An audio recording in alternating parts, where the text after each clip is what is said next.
De sorte então que com esse entendimento, se alguém tiver alguma dúvida, deverá assistir à ministração da semana passada. Através desse entendimento, nós vemos como que toda a economia de Deus converge na pessoa de Jesus Cristo. E é neste ponto que nós tocamos aqui um aspecto orgânico dessa verdade. E é isso que eu quero chamar a atenção dos irmãos. Porque o versículo 10 diz assim, olha, porque convinha que aquele, por cuja causa e por quem todas as coisas existem, conduzindo muitos filhos à glória, aperfeiçoasse por meio de sofrimentos o autor da salvação deles. Então nós temos aqui Jesus Cristo como sendo o centro da história, o alvo de toda a economia de Deus.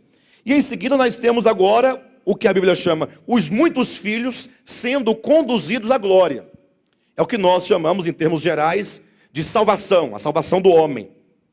E esse é um ponto importante, haja vista que esse tema salvação tem sido muito mal compreendido ao longo de toda a história da igreja. Inclusive, mesmo hoje, no pleno século XXI, são raras vezes que nós encontramos alguém que fala com propriedade acerca da salvação, no sentido do verdadeiro conceito, o que é a salvação. Muitos entendem que a salvação, ela acontece tão somente no plano do espaço e do tempo.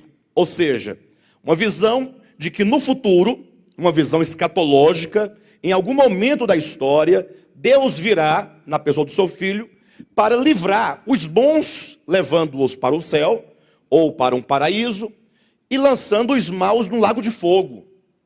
É aquela ideia de um Deus que ele tem um povo seleto, e esse povo, teoricamente, seria aqueles que corresponderam ao desejo de Deus e corresponderam à vontade de Deus, e corresponderam cabalmente a essa vontade de Deus. Por isso que eles são um povo que Deus gosta deles. Então Deus vai levá-los para o céu em razão da sua suposta obediência. Ao passo que o restante da humanidade, na sua maioria, porque não estava de acordo, dizem, com a vontade de Deus, Deus jogará essas pessoas no lago de fogo.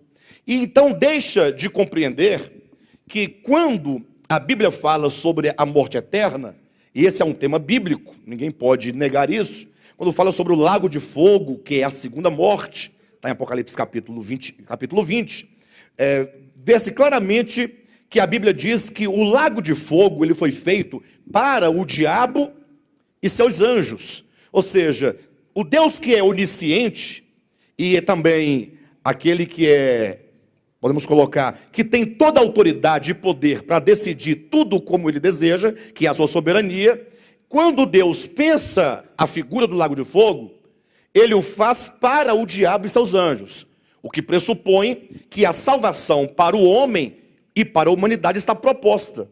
É isso que nós vemos aqui no capítulo 2 de Hebreus, dá uma olhadinha. Versículo 14, visto, pois, que os filhos têm participação comum de carne e sangue, destes, no caso carne e sangue, também ele igualmente participou, para que por sua morte destruísse aquele que tem o poder da morte, a saber, o diabo. Versículo 15, e livrasse todos que, pelo pavor da morte, estavam sujeitos à escravidão por toda a vida. Olha como esse versículo é amplo. E livrasse todos que estavam sujeitos à escravidão por toda a vida. E esses que estão em escravidão, ou estavam em escravidão, são aqueles que têm o pavor da morte. É interessante como que a despeito do conceito que se dá para a morte, nenhuma pessoa almeja pela morte. Pelo menos teoricamente falando, na sua maioria, um homem com a sã consciência, por mais que ele sofra, ele não quer morrer.